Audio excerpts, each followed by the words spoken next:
Special thanks to these companies for being long-term partners of this channel. Hey everyone, welcome to part 2. So we're gonna just jump right into this video. Just want to mention quick that I still have patches if you never got a patch, and the giveaway is still going on. My follower count's at around 1750. That's still going on. If you like what I'm doing with the channel, you like this sort of content, consider subscribing and like this video if it brings you any sort of value. But other than that, let's jump right into installing the rear suspension. Don't want to waste any time. All right, so we've got the truck in the back started. We just put it up on the jack stands and we've removed the tires, and I've gone around and started spraying all kinds of bolts with PB Blaster. So just showing you the wheel well that is basically, it's not really stock because I had an Old Man Emu lift prior. So now we're just going to be switching that out for the Dobinsons extended travel rear suspension. So let's get a little closer. I'm just going to kind of walk you through some of this stuff I did, and then we're going to move on to getting stuff disassembled so we can put the new stuff in. So first off, I'll just note, because I'm not going to be doing anything with this, I have the Toy Tech bump stop spacers, so this extends your stock bump stops. You definitely need this if you're going to be running a lift. So you can do this, or you can do something fancier like I think it's Duro bumps or Timbren bump stops. King also sells something. There's a bunch of different brands. Dobinsons might also sell something, I'm just not sure. As for the order of removing things, we're going to start with the sway bar in the rear. I don't know if this is always the best place to start, but it's pretty easy place to just get some stuff moved out of the way. So this is your rear sway bar, and these are the sway bar end links. We're going to be putting in new extended ones of these, and I probably should have put those in when I put in my Old Man Emu system. You can see that these are kind of mounted weird here at like an angle. So these should have been extended and longer so that this part right here was maybe over here. But now we're getting that fixed, so that's good. We're going to need to remove this brake line because we're taking out this lower control arm, because the lower control arm is going to be switched out for an adjustable longer one. Just to show where we put the jacks, we put a rolling jack as a secondary right behind this jack stand, and we're just using right behind the lower control arm mount on the frame. We did that on both sides, and then we have a rolling jack set up for the pumpkin of the rear differential, because this allows us to raise and lower this differential when we need to. Also, once you remove the struts, we have to be very careful about the brake lines, and so eventually we'll be putting in extended brake lines, but they haven't come in the mail yet, so we're just going to be very conscientious of that and be easy on this rear diff until we can put in the extended brake lines. So this is the Panhard bar right here, this long bar. We're going to be putting in a new one here as well, because this helps us to adjust the placement of the diff and make sure it is centered.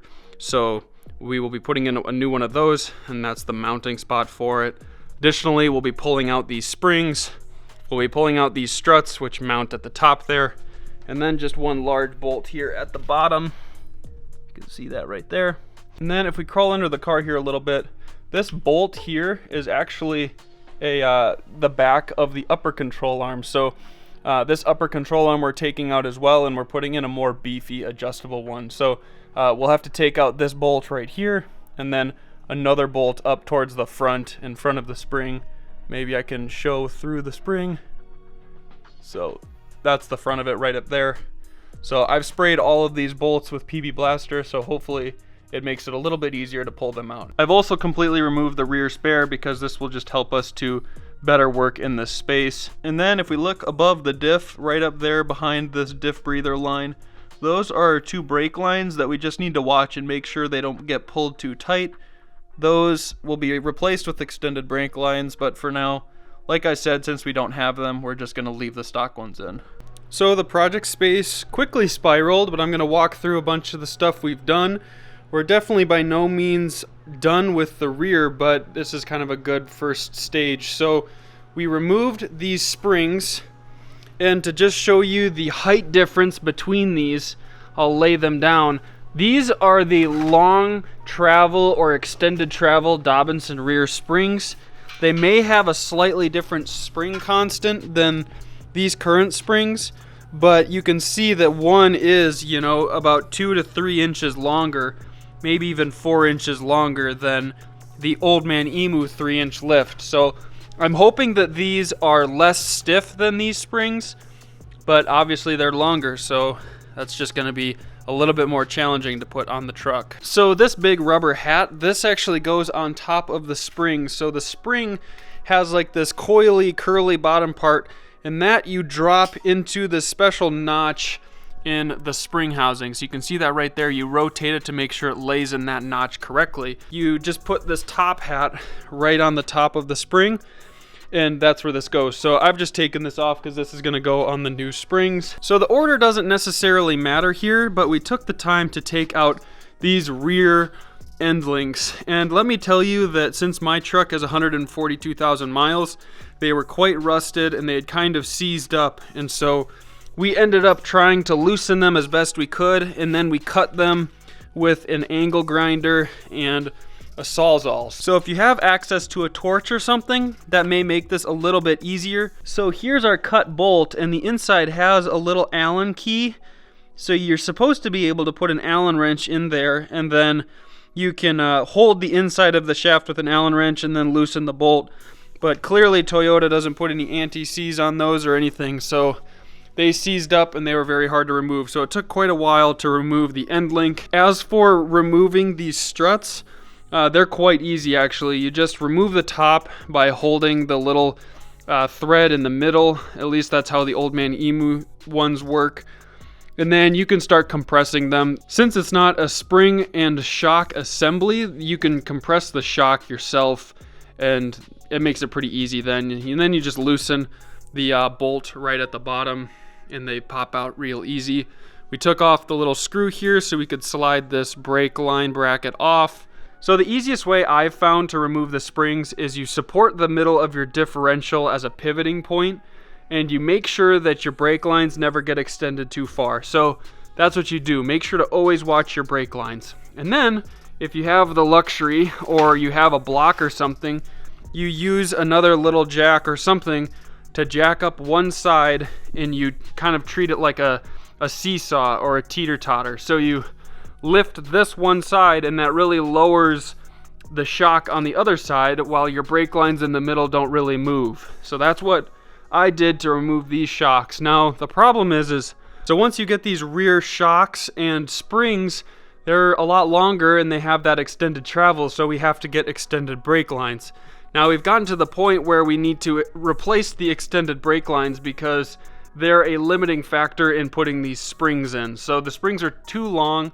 We can't lower our differential to the lowest point where we can teeter-totter it and it gets low enough to actually put the new springs on here. So you could also get like a spring compressors to put on the sides of it, and that might be a way to sneak them in. But since we have to put in extended brake lines anyways, this is going to be a way where we can leverage using longer brake lines or no brake lines at all to install the suspension system. So the next thing you do is you line up the two end links, and this is actually not very complicated, but the end links are adjustable, and so for every inch of lift you adjust the end links a ½ inch. So for us, we're doing a 3-inch rear lift, so I did this 1.5 inches longer than this one. And figuring out where to measure from is kind of challenging, but what I did was the middle of the bolt to where the washer is going to be hitting the mount on the body, because that seemed to be like the total distance of your end link. So, you know, I think it was this washer to this shaft, and then you measure that, and comparing that measurement to this one, my measurement is 1.5 inches longer, and this little bolt is what you tighten down so that the end link is appropriately length. Now, if you want, you can put some blue Loctite under this nut, and then that's going to prevent this from really ever adjusting. So now we're laying under the rig here, and there is your driver's side upper control arm.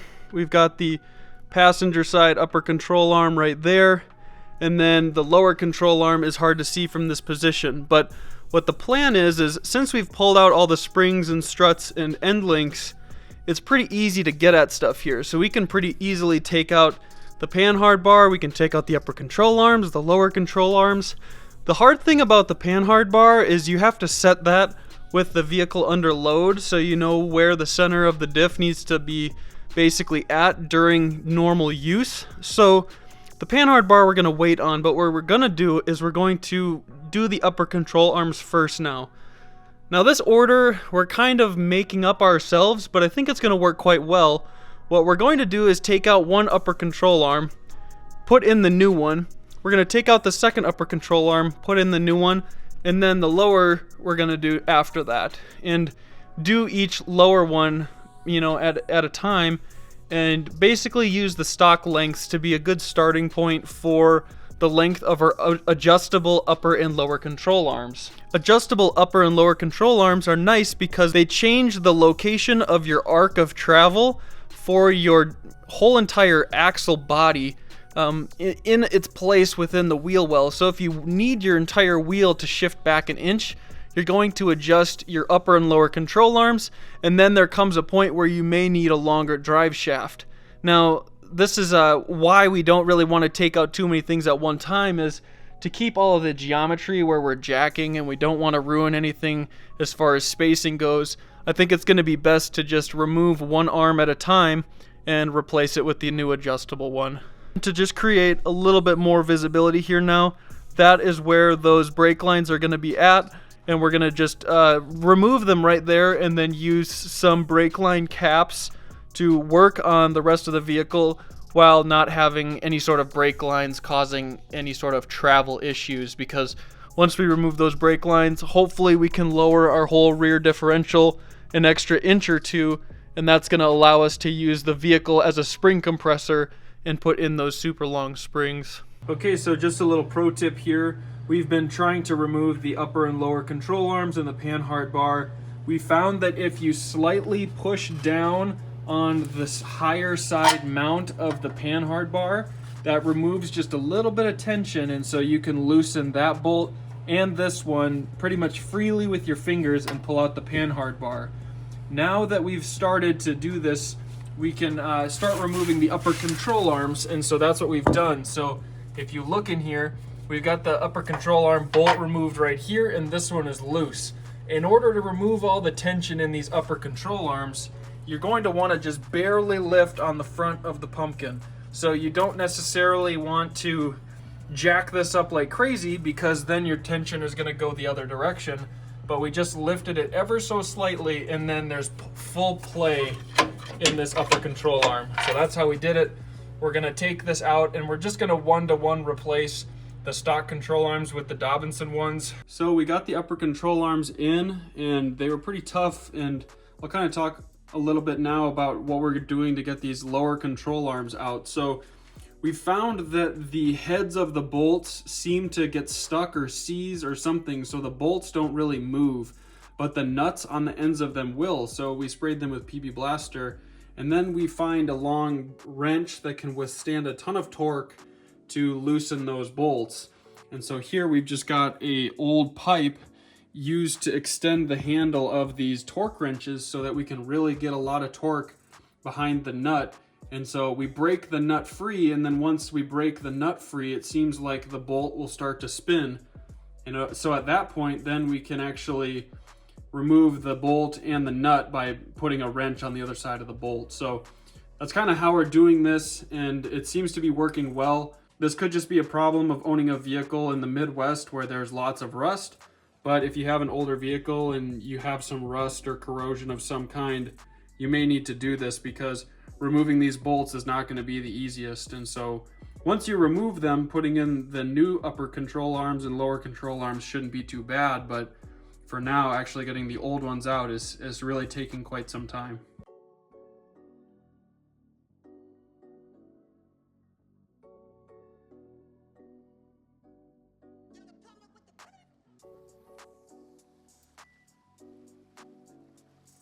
So here's the lower control arm from the 4Runner Dobinsons kit, and it is basically impossible to adjust it as short as the stock control arm. So what I've done is I've set this fairly short, but not quite as short, to 27 3/4 inch.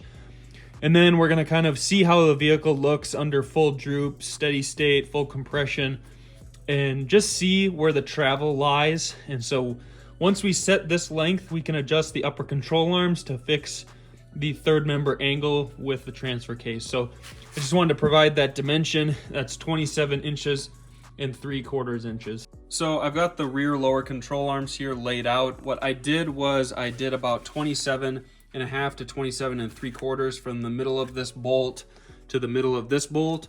The stock ones I think are around 27 inches on my 2015 5th gen 4Runner. It's a TRD Pro, so I don't know if KDSS changes the length of these control arms or not. Probably not, but anyways, just want to share what my car model is. So these are set to 27.5, maybe 27 5/8.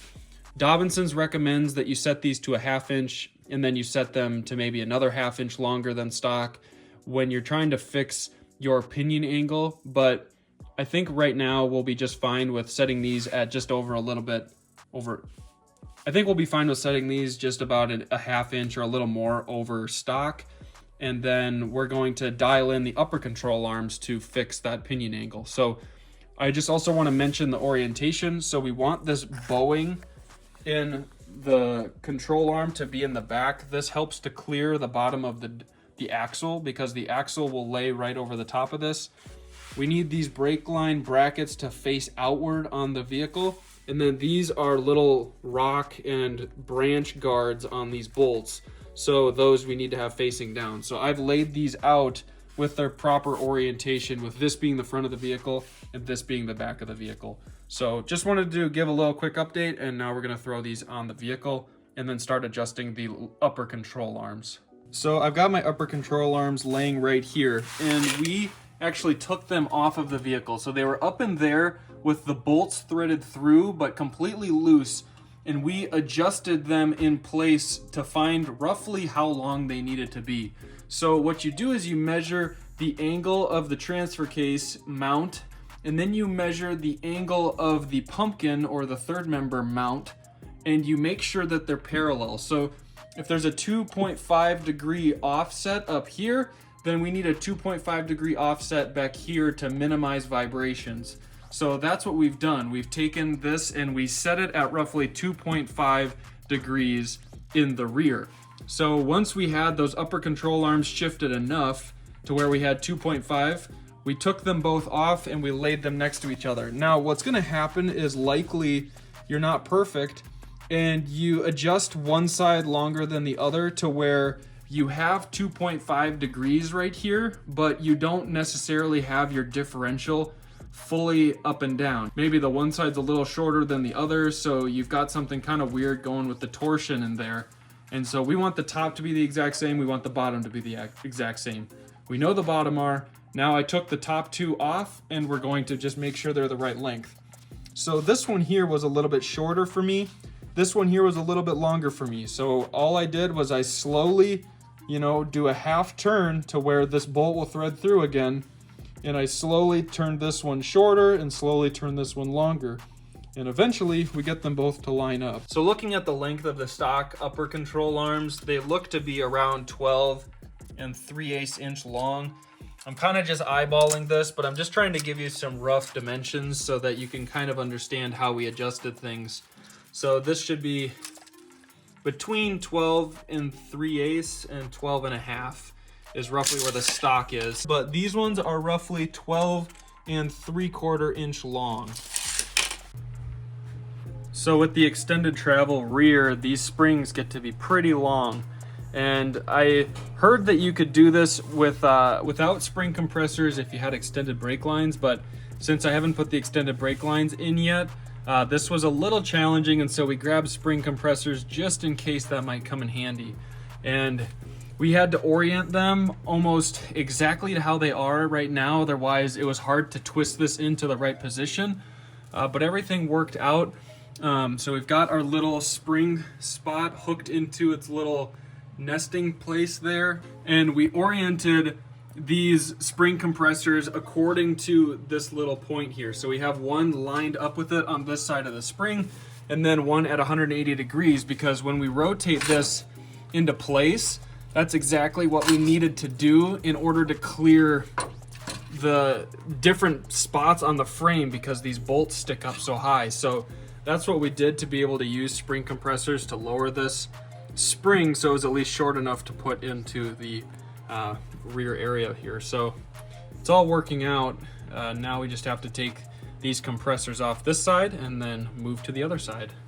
So as you can see right here, this is our rear differential, and we have the diff breather right here. These are the brake lines that we need to put extended brake lines in. What we did is we actually took off of these and capped them, because I've been waiting for about 2 weeks for extended brake lines and they still haven't come yet.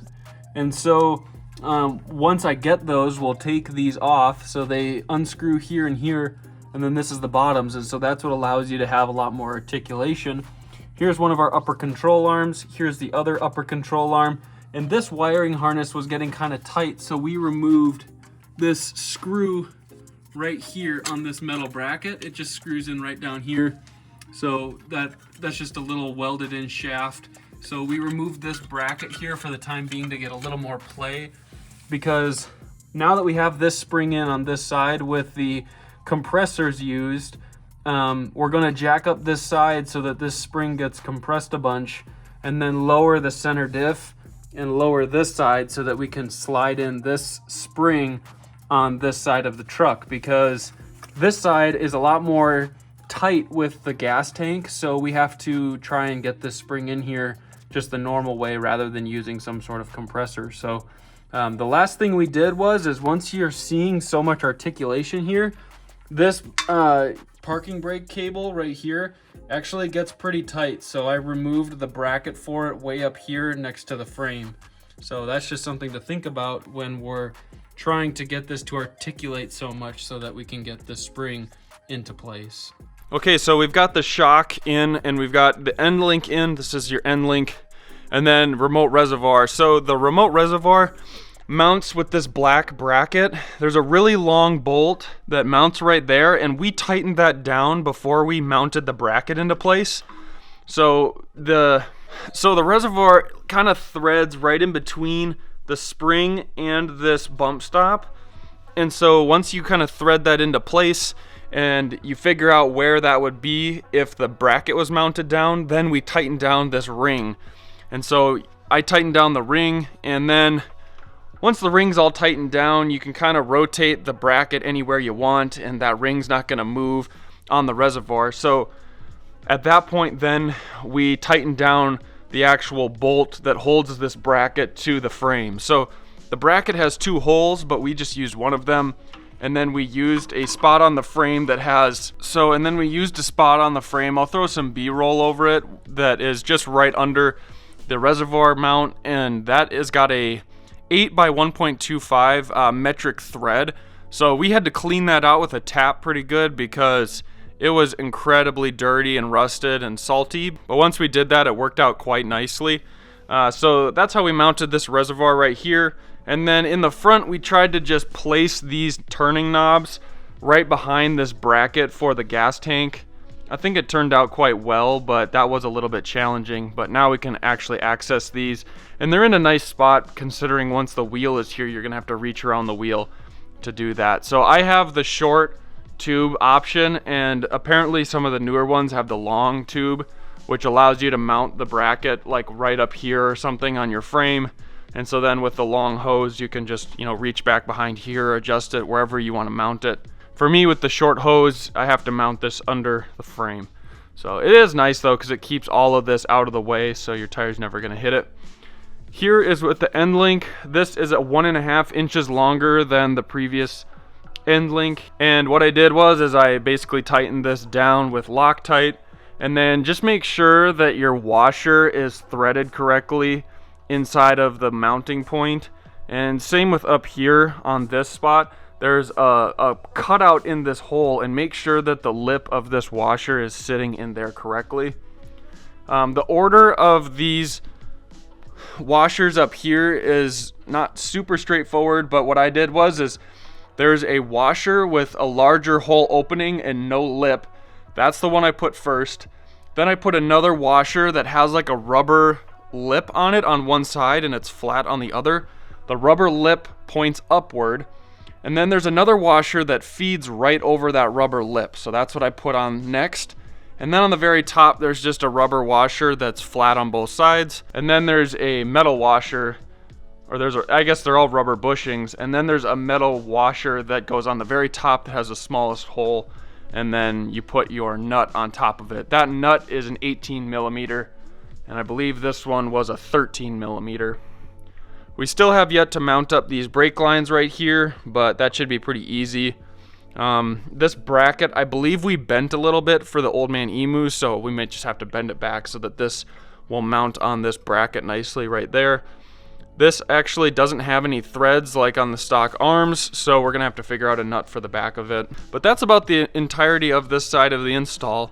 Honestly, it took way longer to put in the upper and lower control arms and springs, and then putting in the struts, and that was quite easy. Also at the bottom of this shock body, we've got a screw. So there's a washer that needs to go on first, and then a screw goes on, and that gets torqued to 70 foot-pounds. It's at the bottom of this rotor here.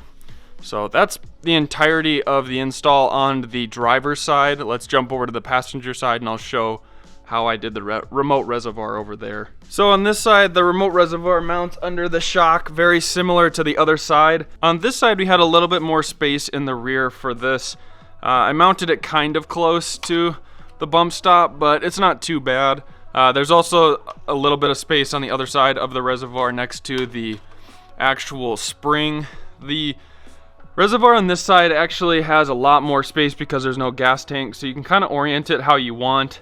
I chose to orient it this way where it's pretty close to the shock body. I'm gonna have to monitor this because if it rubs on the shock body, then I'm gonna loosen it some, but you can tell it's really quite close. So this I did similar to the other side. We tightened down this big silver bolt on top that holds the ring on the actual bracket tight. And then once we had it right where we wanted, we tightened down the bolt that bolts to the frame. Only a single bolt, so identical to the other side. And this side mounts the exact same way. We just, put in the end link and then mounted up the bottom of the end link to this sway bar, stabilizer bar. And then up here, put this on the exact same way on the other side. Like I said, this is a 18 millimeter. This is a 13 millimeter. So, and then on the bottom, this is, I think, a 16 millimeter. And then we put an Allen key on the inside of the bolt to hold it from spinning because this has got a little boot on it. And so you hold it with the Allen key and then you can tighten it nice and tight with the 16 millimeter or vice versa, however you want to do it. It's either 16 or 17 millimeters, I can't quite remember. So, and like I said, on the other side, we're gonna have to put a bolt on this little bracket.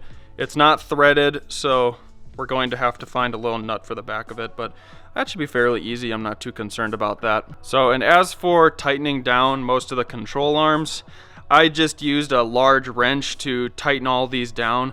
The lower control arms I tightened on the frame, upper control arms I tightened on the frame, and the Panhard bar I tightened on the frame. So the lower control arms you have to adjust off the frame, and same with the Panhard bar, but the upper control arms you can adjust on while they're actually mounted on the truck. So that's what I did, because we set the lower control arms, then we adjusted the upper control arms according to the angle of the actual pumpkin back there, or the drive shaft angle. So where the drive shaft mounts to the third member and then where the drive shaft mounts to the transfer case, we need to match those angles so those plates are parallel. So I did that using one of these little Klein angle readers. All you have to do is set that on there and it will read the angle quite nicely.